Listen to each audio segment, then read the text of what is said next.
Okay, so let's start.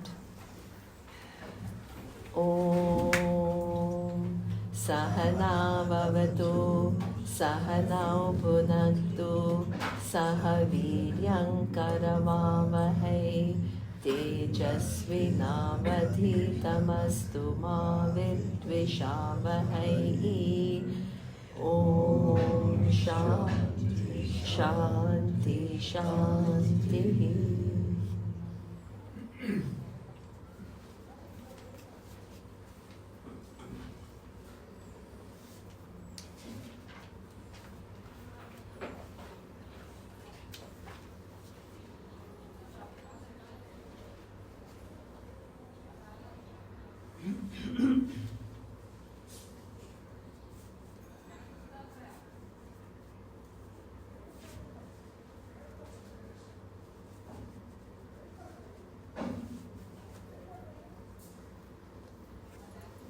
Okay, so yesterday what we saw is Adhyatma Jnana Nityatva. Adhyatma Jnana Nityatva means there is this sense of void, sense of smallness, sense of inadequacy, lack that all of us have, regardless of our achievement, right? It has got nothing to do with how much money you have. It has got nothing to do with how successful you are or loving family you have. Why? Because this is Ishvara's program. And it's not a bad program. Why? Because it allows you to inquire into this void. When it doesn't go, it allows you to inquire into something bigger. So that's why it actually is your entry to moksha, and therefore it is not necessarily a bad thing that we feel small and insignificant in some ways, right? Life shows us that we are small, because that's what makes us search for the answer. Now, one thing that, the first step, there are certain in self-discovery, there are a few steps. And the first step is to relatively get well as an individual, because a relatively well individual who has a relatively good self-esteem, who is mature human being, who lives with certain values, is the person who can hold such a big inquiry and understand. Otherwise, it's just the foundations are not strong enough for you to hold such a big knowledge. So values become very important. And in that, what we were discussing yesterday is, this book of Swamiji, Discovering Love. And a lot of it is, first you have to discover love for yourself and then discover the love for everybody else. It's very important. And what he said in that book is that love is not only one of the emotions, it is the only emotion. So that's little surprising. Why is it surprising? Because if you really look at your own emotional life, it's not always only the love that you feel. You have anger, you have pain, you have jealousy, you have all kinds of emotions. So how is it that love is the only emotion? So the way we have to understand that, so that it doesn't just become a romantic idea, is that ultimately, if you really think about what is it, in addition to discovering freedom, in terms of your relationship with the world, what are you looking for? And the most basic need that everybody has is love. So when I relate to somebody,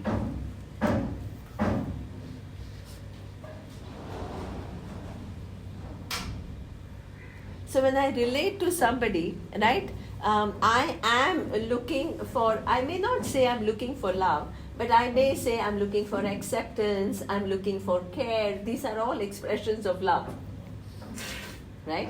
And that's what we feel most comfortable with. That's where we blossom. That's where we feel nurtured. And everybody else is also looking for love. So actually, that is our basic emotion, and that is our basic search in terms of our emotional life. Now, what happens is our emotional life is full of other things. So where do they come from? Well, they all come from love. What does it mean? When the love that you want doesn't come, then you get angry. When the love that you want doesn't happen, at times you feel sad. When you love somebody and you feel somebody else loves that person, you get jealous. When you love somebody, you have this fear of loss of this person that you love so much. So what it means is everything else is an offshoot from one basic emotion, which is love. This is Swamiji. So this is really true. So what it means is whole of our life goes really in searching for that love and that connection.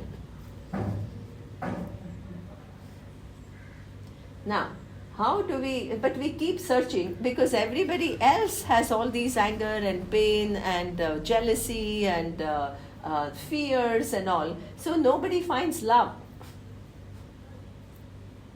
And we all feel incomplete. Even though we are surrounded by people, we still feel, not totally fulfilled. So now, where do you heal and let love, which is your basic need, become the prominent thing which governs your life? In order for you to enable that love to surface, you need, in fact, every interaction with other human being leaves you with a little hurt, a little guilt, is never complete. So you have to find an altar where you find not relative love, but absolute love. And there is only one place, Ishvara. Because Ishvara is infallible. Infallible means your parents were perhaps fallible. They loved you very much, but they didn't always behave exactly as is appropriate. So you have to,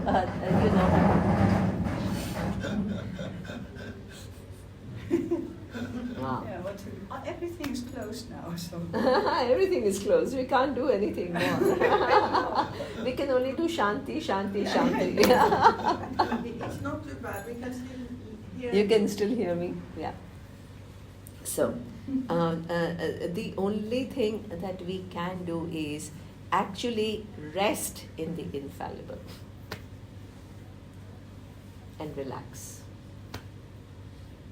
And that is what we say, your recognition of the fact that Isha Vasyam Idam Sarvam. All that is here is Ishvara. And that Ishvara is never partial to me, it's never unfair to me. In fact, I am one of the manifestations. So I can never be ignored, I can never be neglected, I can never be treated unfairly. This is the truth. If you understand and if you begin to establish your relationship with Ishvara.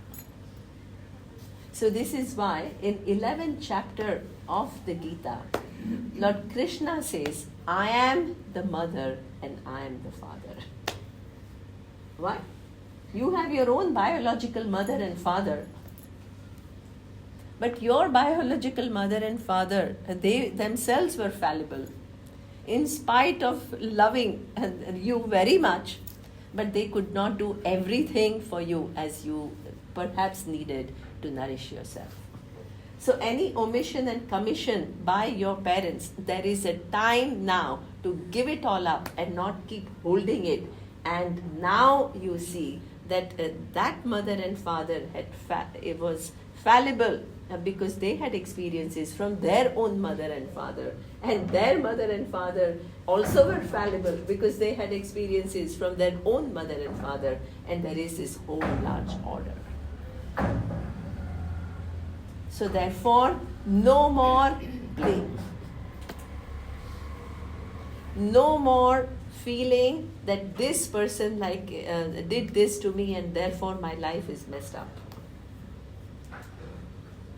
There is only one relationship, and there is this Ishvara relationship where you can understand everything which looks in disorder on surface is governed by the order which is infallible. Total acceptance of life without trying to fix it the way you want. You can't outsmart Ishvara, you can't do better than Ishvara. So you have to relax in the order of Ishvara. So, yes, Sue. So we all know that everything, everywhere, everyone is Ishvara. Absolutely. However, Yes, however. I know that. Yes, however. yes. So it means that we need to use our intellect, how we can interact with other people, and rather than get angry and then see that is also Ishvara, and then somehow we can control our emotions rather than get angry or jealous whatsoever. But what is it Okay. Good. No, I understand your spirit. I understand what you're asking. Okay, this is a very good question. This sounds like a great idea, right? That all that is here is Ishvara, and you can unload all your things by understanding one large order within which everything is happening, so that basically you're a healed human being. But what Sue is asking is that doesn't mean that everybody else is healed. So others have that anger, pain, fears, and they are going to interact with you, and that's going to impact you, right? You can't be insulated from the world. So how do you deal with it? Can you just say, oh, everything is Ishvara? Then it becomes a romantic idea. So you don't want that either. Then it becomes pseudo-spirituality. So that's why we have to keep going back to Bhagavad Gita.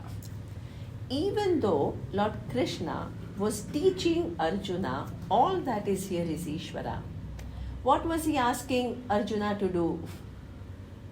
Fight against Duryodhana. That seems like a contradiction. On one hand, you are telling that all that is here is Ishvara, but on the other hand, you are asking Arjuna to fight against his cousin. How is it possible? So you need to reconcile. So what he was telling is that, right, all that is Ishvara doesn't change. It is true. But we are all placed in a unique place in the grand scheme of things. Now, Arjuna was repeatedly violated by Duryodhana. And it was not just two private individuals fighting. This person who was violating Arjuna and his whole family was a king of Hastinapura. And he became the king also by cheating, by playing the game of dice. So now, what Lord Krishna is telling him is, hey Arjuna, you have to stand up to this, because the universe is, all that is here is Ishvara, but it's governed through laws. And one of the laws, as we have seen, is law of dharma. So then he is telling him that, this person is not only cheating you, but now he has taken the kingdom and he is only interested in his power and his own glories. He's not going to be a responsible king. And he's become the king through wrong methods. If you only think about him as your cousin and let him go,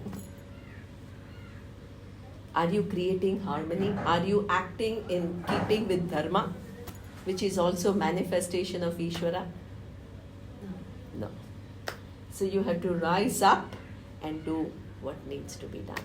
But do it not with personal revenge, not with hurt.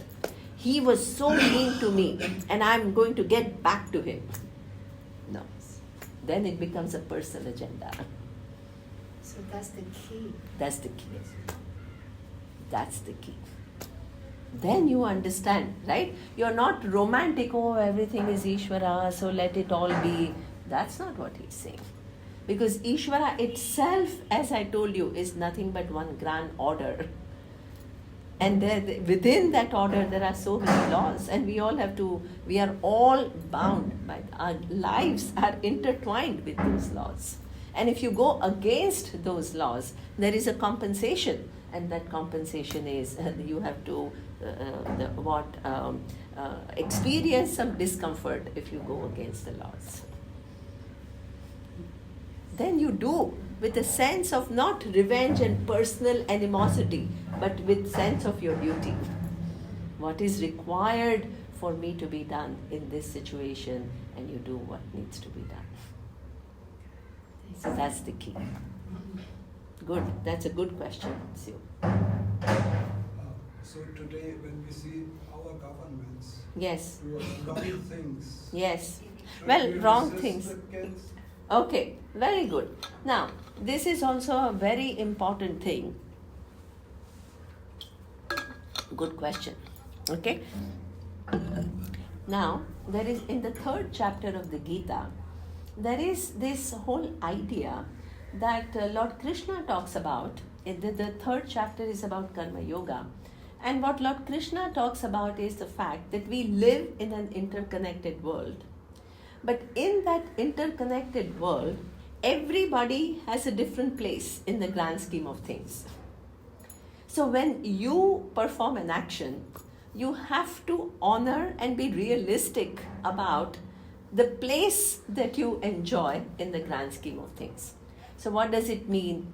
That a leader has a different place in the grand scheme of things. You have a different place in the grand scheme of things. The judge has a different place. The doctor has a different place. The engineer has a different place.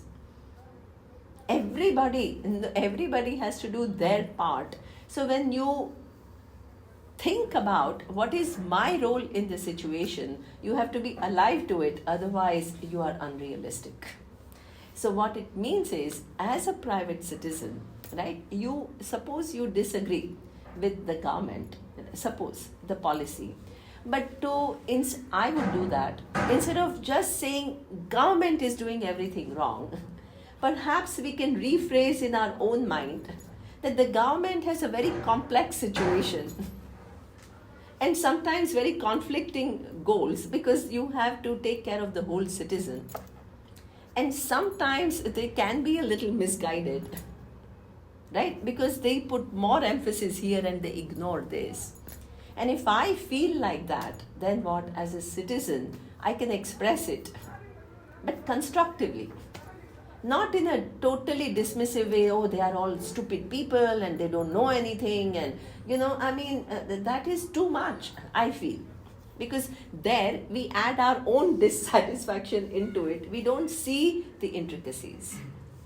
Like how Lord Krishna was telling Arjuna, you can fight but not out of anger, out of sense of justice. That makes all the difference. And for sense of justice, you yourself have to be discerning. You have to go beyond your impressions and you have to see the totality of things. It's very hard. And within that, what are you going to do? You have to do something constructive. Something meaningful, which you think will contribute towards solving the situation and not just putting out negativity. Then it's a constructive action. That you believe in something, you have thought about it, and you are doing something that you believe in to whatever within your role in the grand scheme of things, you are doing something which is very, very important to you, and you believe in it. Then what happens is it's wonderful contribution. Otherwise, right, we only go on with our dissatisfaction and keep projecting dissatisfaction, and we don't do anything to solve problems ourselves. Those problems that we think are problems. So yes, you can be proactive in life, but with wisdom. Not just, projecting your anger on people. Because see, unfortunately, you can do it. We all love it, right? But what then happens is you are stuck with a mind which is dissatisfied, which is discerning, and who doesn't see intricacies. That doesn't help you in any way. And you're not happy person because you're always unhappy because you're so dismissive of people. And if you are forced from the government, like we had it in Germany, if I don't want to have this vaccination, I know. because it hurts me, Yes. and otherwise I will be punished. Yes. Yes. Yeah, that's that. I mean, COVID time was such a difficult time, I tell you, because you're right. I mean, you feel, and personally, I also felt very strongly that I didn't want to put something, God knows what it is, in my body. And I don't know what, actually it's interesting that I never had any thyroid issues in my life. And recently, I did a thyroid test and it shows my TSH level very high. And the doctor himself said, maybe this is vaccine side effect. Yeah. So that means, but the whole environment was such, you can't go out, you can't travel, you can't do anything if you didn't take vaccine. But you also then need to understand, I was not angry with the government. Why? Because they have to manage the whole population. If nobody takes vaccine and everybody starts going out, then it can also kill so many people. So it's, yes, you do respect your freedom, but you also understand that when you change your position and you are in somebody else's shoes, the world is slightly different. So you do what you believe in, but not with so much anger, right, projected. And if you want to talk about it, you can talk about it, but in a mature manner rather than just being angry, So. This example that if you go to Rome, follow the law of Rome. The law of If you go to Rome, Rome. follow the other law. When in Rome, do what Romans do. Yes. Okay. So in that case, this is sort of, understanding, and respect, and not harmful. Okay, yeah. So this is one thing that Swamiji also used to talk about, and that is an interesting. It's not more of dharma, but it's that sensitivity, right? So what Sue is talking about is that suppose when you go to any country, and it's not about right and wrong, but there are certain behavioral norms, and you try not to disturb it, So suppose, right, now India is changing a lot, but suppose you are from a country where a certain dress code is considered appropriate, and if you dress completely differently, then it attracts attention. And if it attracts attention, then what happens is, it perhaps disturbs people. So you try, it's not like you have to constantly conform. I'm not saying that. You have to have a certain individuality. But that little sensitivity that you are, sensitive to your environment and you don't disturb it too much. It is almost impossible with the Muslim ladies, the black. And there is such a polarization on the planet. It's extreme. Yeah. No, it's very hard. Yeah, you're right. Yeah. It's hard, but it's like, suppose, right, when you I don't know, but at least in my days when I was in the US, when you are invited to a cocktail party, you don't go with sneakers, right? That's just a norm. So, you can be a rebel and say, yeah, so what? What's wrong with sneakers? And you can do it. But what Swamiji used to say is that as far as possible, this whole thing of proving my individuality, and that again is some need. If you become mature, you become sensitive, and it's not like you're self-imposing yourself with rules and all, but you don't want to disturb people around you unnecessarily. So that's another level of sensitivity, you know. So let me just give you an example. So Swamiji was not well, so he had come to Bangkok for some conference, and then he got sick. He got a heart attack, and he had to do angioplasty. So he stayed in Bangkok, and we were looking after him because we lived in Bangkok.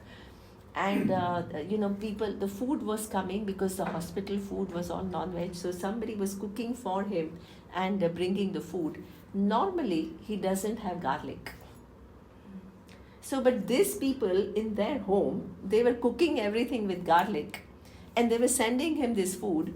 So my first reaction is, oh my God, Swamiji, you don't eat garlic. Should I tell them that you don't eat garlic? And you know what he said? He says, perhaps they'll have to cook separately for me. It'll be too much trouble for them. So for 10 days, I can have garlic. So that means that little flexibility, that otherwise we are all just governed by these rules, and so that, it's, and what he said is that is also part of ahimsa at a very subtle level.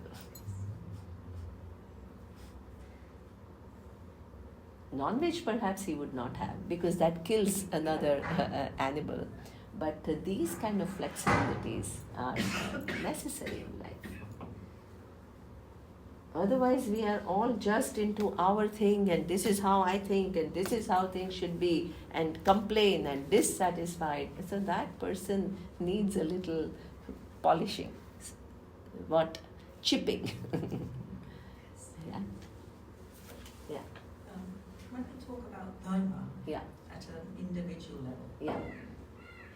isn't it the individual's perception of right and wrong? Because if I take, say, myself and my husband, Yeah.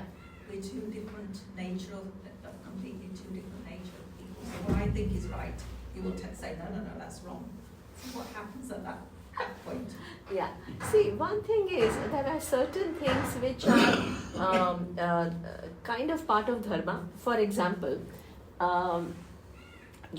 suppose you find, I'm not talking about some behavior which is ethically wrong. So let me give you an example so that it becomes real and not just theoretical, right? So I had a friend, and she was married, and they were in a large business house. Now they were separating, and they were dividing the wealth, right? And what happened is that she was also helping in the business, but it was mostly an issue between two brothers, right? And she was married to one of them, and she was married to the elder brother. So when the division was taking place, then she found that her husband was being slightly unfair and taking more than what was needed, than his fair share. Now, generally we think that my swadharma is to be by my husband, and overlook all of this because it's anyway not my business. It's the family business, and they have to take care of it. She took the courage, and she stood up, and she didn't reprimand him. She only, see, how you present it is also very important. She says, I understand it's your family matter and you have to ultimately decide, but according to me, according to my perception, and according to what I think, this is, we are taking undue advantage. And then she gave the reasons, right? Objective facts, not like, oh, you are like this, how can you be like this? Not in accusatory terms. And she just presented her facts, and then she said, okay, I have said what I feel is right. Now you do, because it's actually you are the one who acts. This is mature. This whole issue, as this universe is interconnected and all actions are Interrelated. interrelated. Yes. So if that question of leadership the leader has got a lot more problems, and Yes. therefore account for all the positives and negatives from everywhere. Yes. You come to a consensus. That is what a Western democracy is hopefully trying to achieve. It doesn't happen. It doesn't happen because there are always people who feel that they are not doing the right thing, and But if a leader becomes very indecisive, yeah, that is also a problem. They have to take calls, absolutely, and no call of theirs is going to be a perfect call. There are always, you know, you yeah. cannot. You know cannot. You all can't the please options. everybody. There'll No. be tens of millions Yes, of options. yes, yes. Therefore, this dharma Yeah. and righteousness, is it inbuilt in you, and your conscious will tell you that my action is correct or not? Yes. So, yes. So this is why, see, we have stories. And what are the stories? Rama's story. Now, first, let's finish her, then go to yours. Otherwise, it's about two people asking totally two different things, right? So, the first, let me finish hers and then go to yours, right? So, so what I mean to say is that this is a dharma issue, right? And then, even when it was a dharma issue, she talked about it, but she did not misinterpret, oh, my dharma as a wife is to support my husband. No. Because as far as the universal dharma is concerned, you have a voice and you have to voice it. But at the same time, she understood that, she can't take over also from him. What we do is either we are completely like not saying anything, or we try to take over and say, you don't know anything, let me handle it. So we don't find our right place in the right scheme of things and do what needs to be done with a mature attitude. So that, just like he said, is it instinctive in all of us that we know It's what's all right of us. and wrong? Yeah. It's instinctive in all of us as far as dharma is concerned. But sometimes what we do is we ourselves confuse dharma with some conventions. And let me, now that you're asking this question, let me just talk about it. When Swamiji had an ashram in the US, and a lot of Indian parents went to Swamiji and made a statement that the children, Swamiji, our children who are growing up in the US, they have no values. And Swamiji said, what do you mean? They have no values. What does it mean? So then they said that, so the main problem they have is when at young age, like 12, 13 years old, the girls start dating guys they can't handle. Gosh. Really, they can't handle it. So they said, oh my God, very young girls, they start dating boys and all. So what Swamiji used to tell them is, see, distinguish dharma, like in this case, taking more share from cultural norms. Everything seems like dharma to us. Here it's a cultural norm, socialization. In one culture, it's an early socialization where they go out and they meet people. It has its own advantages and disadvantages. Here we are overprotected. That also has its advantages and disadvantages. But it's a relative cultural thing. But if you start thinking of it as dharma, then what happens is it becomes a problem. So even for your buddhi to recognize what is really dharma and what is just a cultural convention, then what happens is when you deal with it, you are highly skilled. Otherwise, we just treat everything all as one, and that becomes a problem. So that's why even for living a life of dharma, you have to become a very discerning human being and do a lot of reflection yourself. Yeah.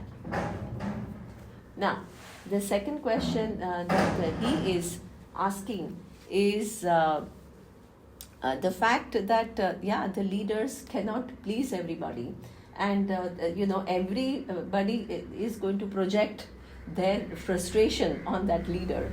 But that's why the leaders have to be quite evolved. That they, if imagine if one person criticizes you, you feel so bad for 5 days, and the leader, everybody, so many people criticize that person, and in the newspaper articles are written against his policy, against his this, the whole media talks about it, and the person still has to go on. It's a hard job. That's why in our culture what happens is we emphasize that the leader, who is, not everybody is a leader, but the leader have a special place in the grand scheme of things, and they have to be able to, and this is exactly Arjuna. Lord Krishna says you are a leader, you are not just an ordinary person, and leaders have some special responsibilities. And there you can't just get carried away, oh, he's my brother, because the stakes are very large. Rama's story is the same. He made so many personal sacrifices for him to become a king who is a role model. So as you go up in your ladder of hierarchy, your responsibility becomes bigger. And sometimes you have to do self-sacrifices.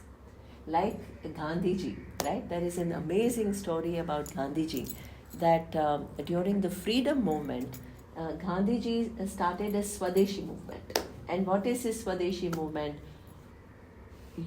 Because basically what they were doing is taking raw materials from India, manufacturing products in England and bringing it, sending it back to India at a very high price and making a lot of money. So they were fleecing India.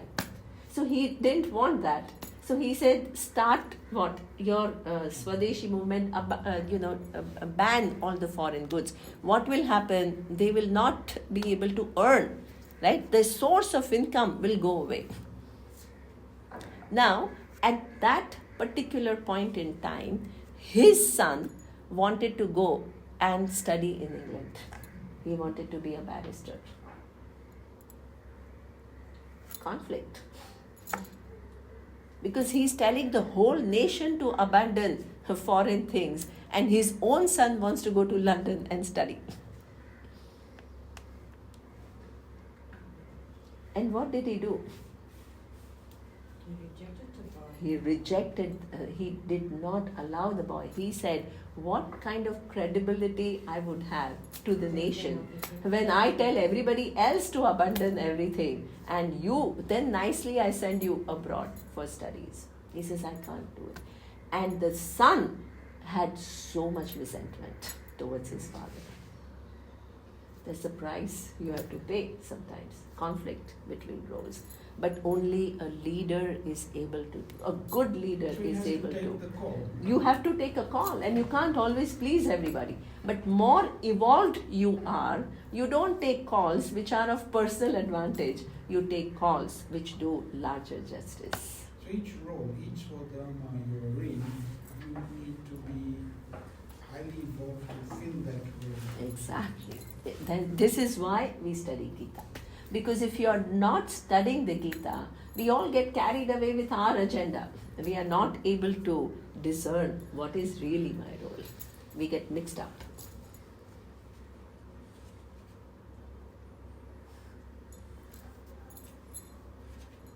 Okay, now let's move.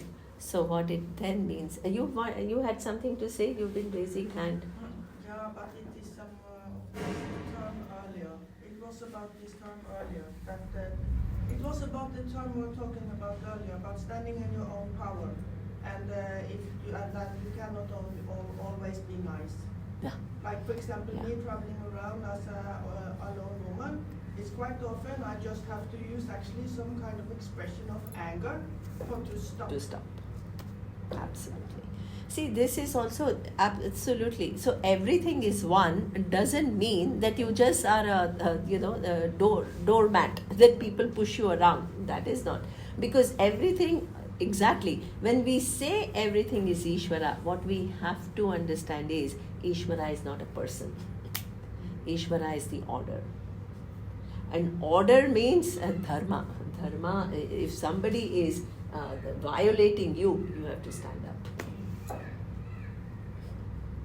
But not out of anger, but out of your responsibility. It's important. It's good for you and it's good for the other person. I'll give you an example. See, these are real examples. We have a lot of time because we have only one value left. And we have a lot of time, today and tomorrow. And we can't go to Udupi to see the doctor. This afternoon we can. No, because he is not there the whole day, today and tomorrow. The whole weekend. The whole weekend. I called and they said. Oh, already people went this morning. So, but I called the reception and they said, but let's see, maybe they will call us, you can call them. Anyway, so I had one mother came to me and she said, you know, my daughter has been using very abusive language towards me. She's very dismissive towards me. She doesn't, you know, she like anything that I say, she just neglects and she's very rude. So I said that have you ever talked to her, the daughter? And then she said that she herself, you know, she was diagnosed as having cancer, the daughter. So she says she herself is suffering so much that by telling her you should not be angry and all, I will heighten her suffering. So I just keep quiet and I let her do what she is doing because she is just taking out her frustration. But what she says is now her rudeness has gone up so much that it really bothers me. But this is a mother, right? She was suffering, but she wanted to still protect her daughter. So she didn't say anything. But she was suffering, so she came to me and said, what do I do? And I told her that actually, please talk to her. Not talk to her because, just think about it, not talk to her out of anger. You can't do this to me, I'm your mother, please behave yourself, and this language is inappropriate. Not reprimanding her, but telling her this is not appropriate. Why? Because even I told the mother that it's not only that you are protecting yourself, it will do your daughter good. Because I'm sure that every time she lashes out at you, after that she feels guilty. She feels hurt, she feels sorry. But she is not able to express it. And in terms of dharma, she's being so rude. So now she is suffering and she is passing on that suffering to somebody else by being so rude. She has that cause will lead to an effect. She will get into deeper troubles. So you have to stop it. And not for your protection, but also for her good.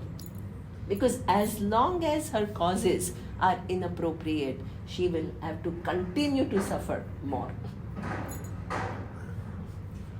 So that means you intervene not out of anger, not out of attacking somebody or accusing somebody, but that becomes your duty. Otherwise, you become an accomplice. And then what happens is, they get license to do which is actions that are not appropriate. And they have to pay for it. You think you are being kind to them, but you are not being kind to them. So all this you need to understand, right? That's why living a life of dharma is an alert life. And that's why it's exactly, when you're traveling alone and if people try to violate you, you have to draw boundaries. Absolutely. Yeah, and another thing, earlier I worked quite much as a therapist and things. And like you said also yesterday, that many women, they go into this victim mode. Victim of, oh, I have done so many Yes. things, nobody appreciates me. Yes. But they very often also need to let other people learn them to take responsible for their own things. Absolutely. Not only doing and trying to get them through that, but also say that, okay, I do so much, but now it's time for you to do your thing. You can do it, you have the power, you have this and that, and you have the possibility to do it, so now you start to do this by yourself. That is very, very true.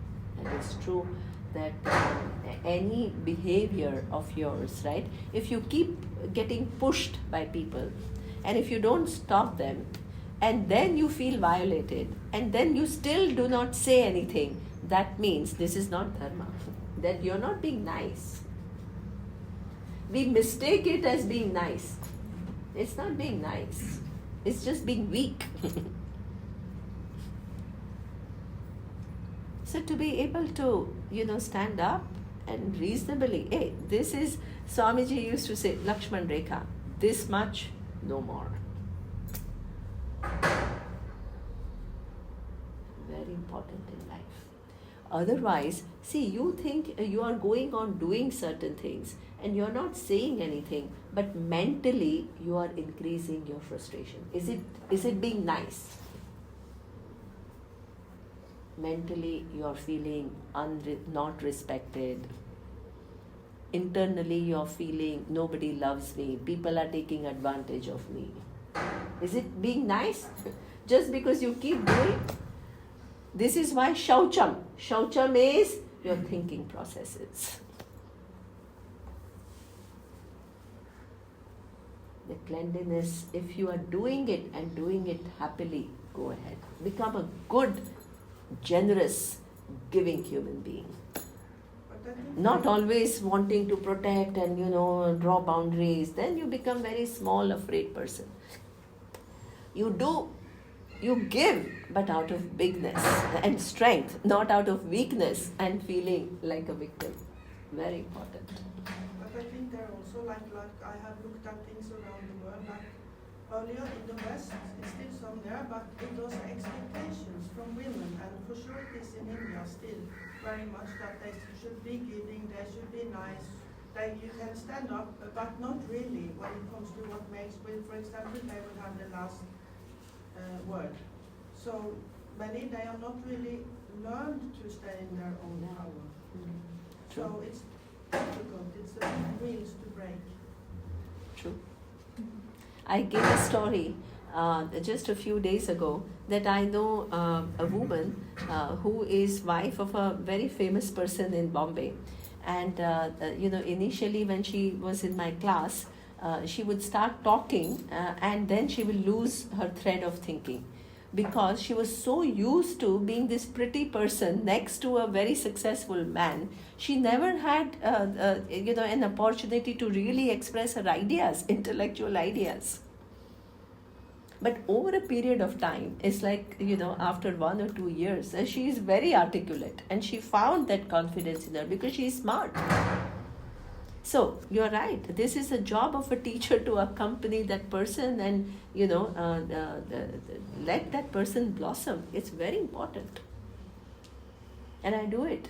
I do it for people who come and study with me properly.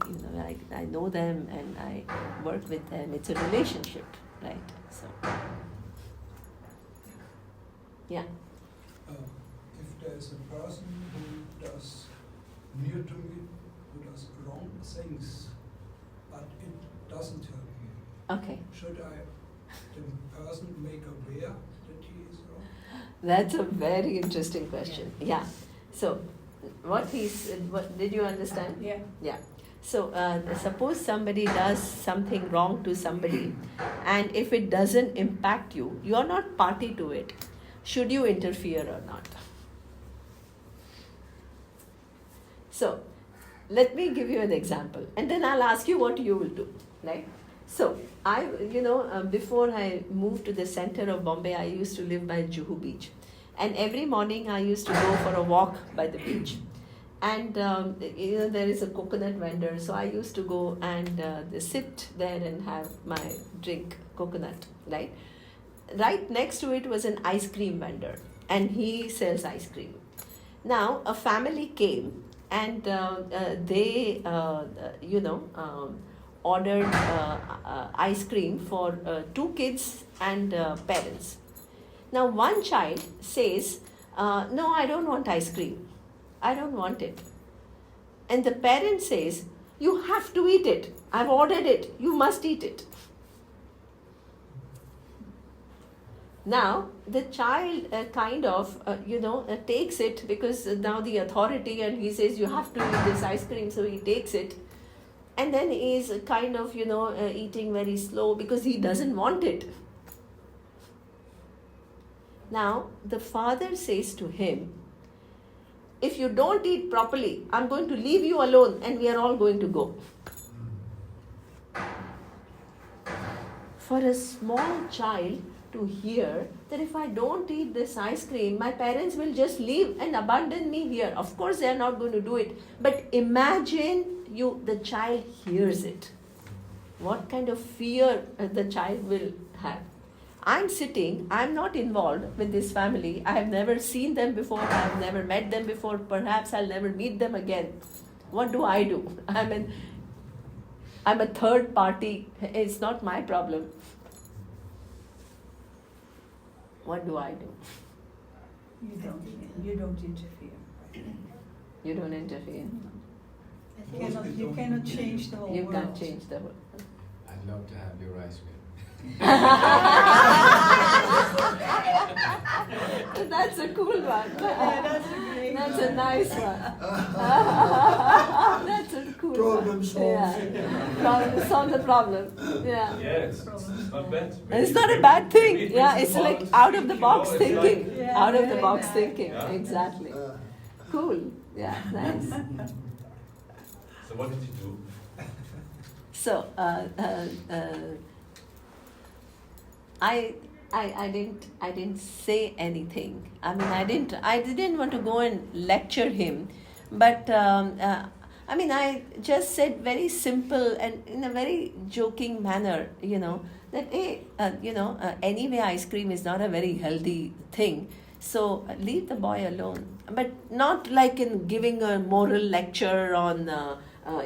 This is a wrong thing to do and what impact it will have on the child, and because then they can always say, who are you and what are you, coming with this moral authority, right?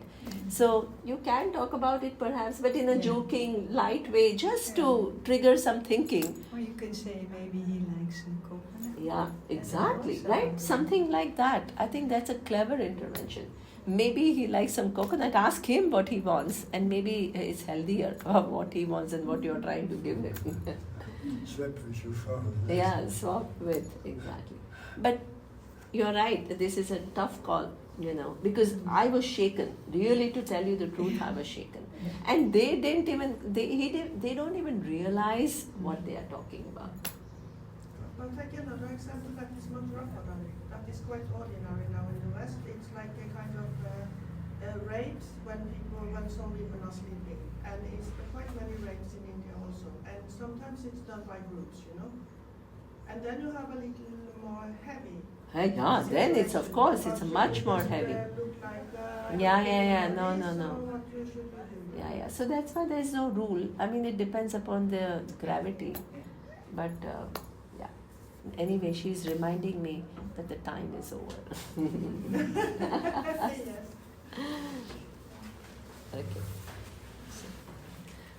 Om Purnamadah Purnamidam Purnat Purnamudachyate Purnasya Purnamadaya Purnameva Vashishyate. Om Shanti Shanti Shanti. Om Shri Gurubhyo Namaha. Hari Om.